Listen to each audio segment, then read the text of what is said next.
Hey guys, Murph here for another Gran Turismo Sport video. This time it's the Daily C race from quite an underrated track in the grand scheme of things, in the grand scheme of the world of motorsport, in Autopolis in Japan. It's kind of like, it feels like the inspiration for pretty much all the fantasy tracks in Gran Turismo, in the whole Gran Turismo series. Anyway, as you can probably tell, we're racing the Group 3 cars, pretty much GT3 cars, a few fantasy cars, and some other GTs thrown in there for good measure. You can see there's a few McLaren GTRs, which I might have to get myself one of my favourite cars of all time. There's definitely a few Porsches, plenty of Audis. It seems like a quick car. But anyway, we're getting underway. Turn 1, now this seems to be carnage like most races, but particularly it seems like a lot of people, as you can see, running off the track. We'll try and get a run on the Japanese guy in the number 1 Mitsubishi, but he tries to squeeze me onto the grass. I'll give the hip and shoulder out and push him wide. Should have the track position, although he does cut the nose off, so I think the discretion's the better part of valor there, and we'll get him sooner or later. We'll try and fire it up the inside here. Nah, he's going to cut the nose off, but he carries too much speed on the turn-in, runs wide, and I get the position done. So starting 14th, that's got us all the way up to 8th position in the first half lap or so. So I'm pretty happy with that. That's how you start a race. Gain a few spots at the beginning. Anyway, we'll try and see if we can gain at least one more. If we get one more, it's half my starting position in the first lap. In most games it'd be pretty hard to do, but GT Sport seems to be a bit of a crash fest, so it's pretty common. Anyway, it looks like we've got 6th place. The Aussie is off the track. We'll get the position there. That's up to us, up to P number 7. So that is those 7 spots in the first lap and half the grid spots in the start of the race. See what we can do to dispatch this Audi. He looks a little bit all over the track, so we'll try and put a bit of pressure on him.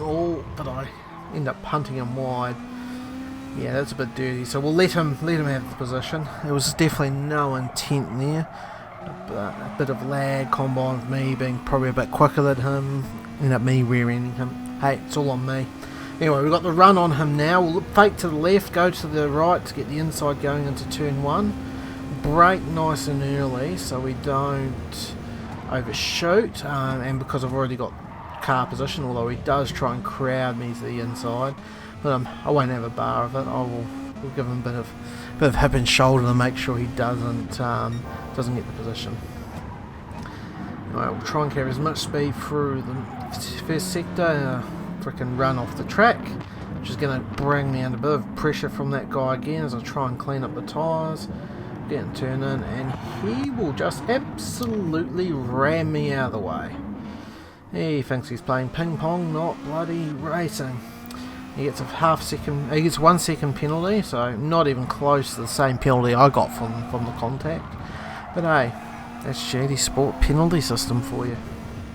See what we can do to catch up to him and get a bit of payback if we can.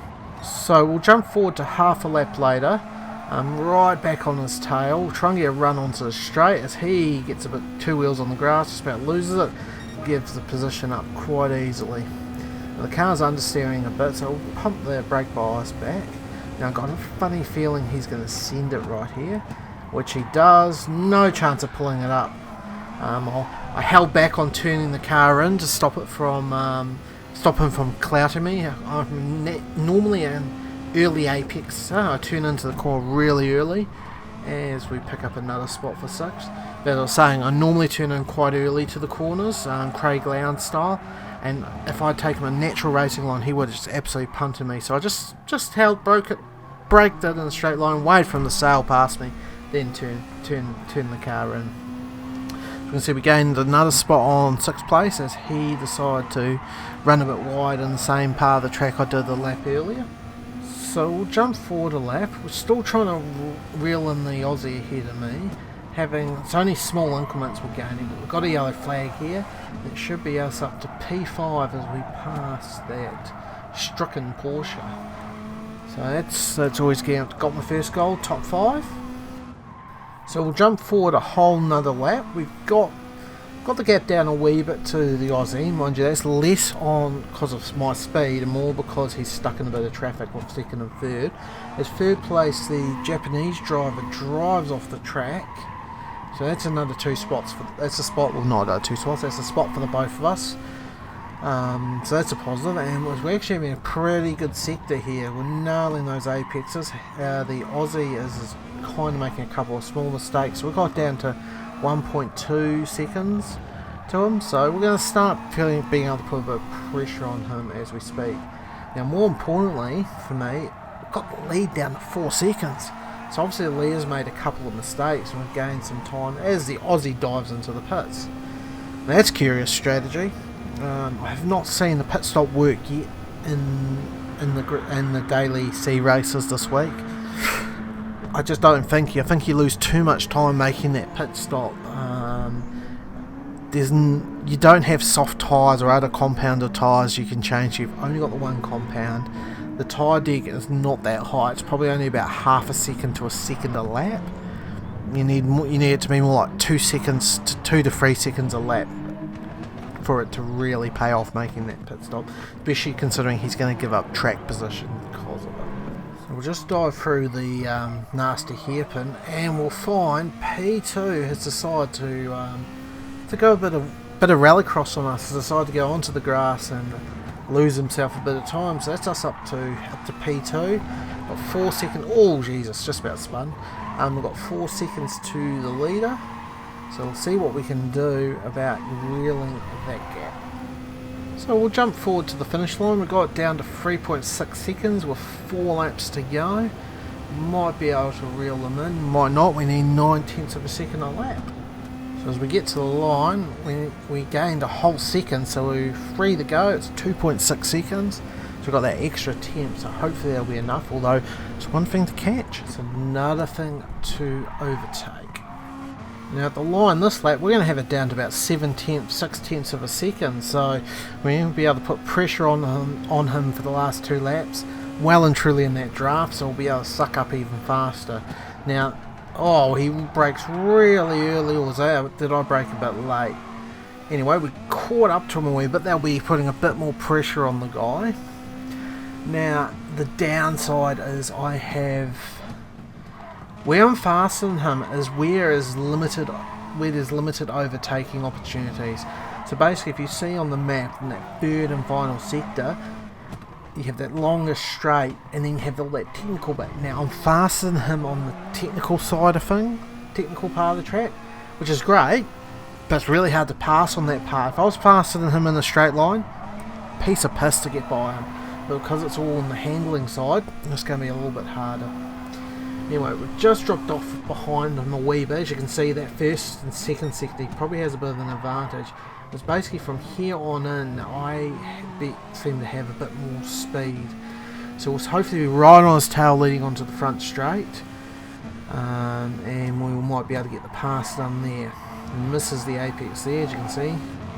I think he's starting to feel that pressure. He's missed the apex completely again. Got it down to 3/10 of a second. And he runs a bit wide there, so it compromises his next corner. I get it tight in there. He misses the apex again. Give him a wee rub. Bit of rubbings racing. Nothing too dirty in there. See if we can stick it round the outside. I've made this pass work a few times, although I just about run off the track, so I overcommitted that time. Hopefully I'll be able to get this run on him down the straight. Now the question is he going to go very defensive, or it looks like he is going to go defensive on me. So with 1 lap to go, we might have 1 or 2 opportunities to get him. We'll pull to the outside, we'll outbrake him into the corner. I'm not going to be able to hold it on the outside. If I tried to hold it around there, he'd bump me off and it'd be day done. I would not be able to get to him. He may get a penalty, but I'd lose more time. Anyway, it looks like my biggest advantage is under braking, so then if I can stay close enough, I might be able to send it. We'll get up the inside here through there. It's going to leave me on the wrong side for the hairpin. We'll try and switch back, although I get a bit of wheel spin and it kind of hurts my exit as the traction control kicks in. Well, he's got a 1 second penalty. I'm not sure where that's for. As he runs wide, this might be the opportunity to send it into the hairpin. Although he gets a good run, I'm not quite close enough. I don't probably need to send it because I'm close enough to him that 1 second penalty I should be able to get him. Although he backs up the corner, I give him a bump, he gets a run down the straight. It might be too far away. Although he's slowing up, I might be able to go around him. He's gone defensive, turn in. He gives me a bump and I go off the track. Oh, and I'm probably going to lose another position looking at that. There we go. There goes another Mazda, I'm pretty sure it was. That's bumped me down to P3. Ah, so close. Thought that was probably my last opportunity. He did go defensive. Maybe I should have gone to the inside anyway because he was ghosted. He would have stayed ghosted, and I got my hopes up for a second there. That was him, but it was a back marker that was spun. We'll go P3. I wonder actually if he'll hang on to the lead. I wonder if he's been given himself a big enough penalty. He may drop to second. Across the line, I don't think he has. Nope. He got a 2 second penalty and he had 2.6 second gap. Oh, that was intense. That was good fun. Gutted that I got bumped off, but hey, I'd rather someone race me hard and I get bumped off than people just give up the position. That was good fun. Good fun. LSI 2, that was a good race. Another lap and I probably would have had you, but hey. Was it a bit dirty that he borged me at the hairpin, that he waited till I made contact with him? Maybe. I can't say I wouldn't do the same thing though if I was in his shoes. Anyway, after that, I hope you guys enjoyed it. Feel free to hit the old like and subscribe button for more GT Sport. There will be some more NASCAR Heat 4 coming out in the coming days. Hopefully some more setups with that, and definitely some more GT Sport. I am planning on doing the manufacturer races. The one that what happened last night, I did record it, so I'll probably put that up. And then and then I'll probably do the one on Christmas Day if I've got time. Family is precedent, no. So anyway, I'll take P3. Always good to get a podium. Anyway, thanks for watching. Like and subscribe, and we'll catch you next time. Ciao.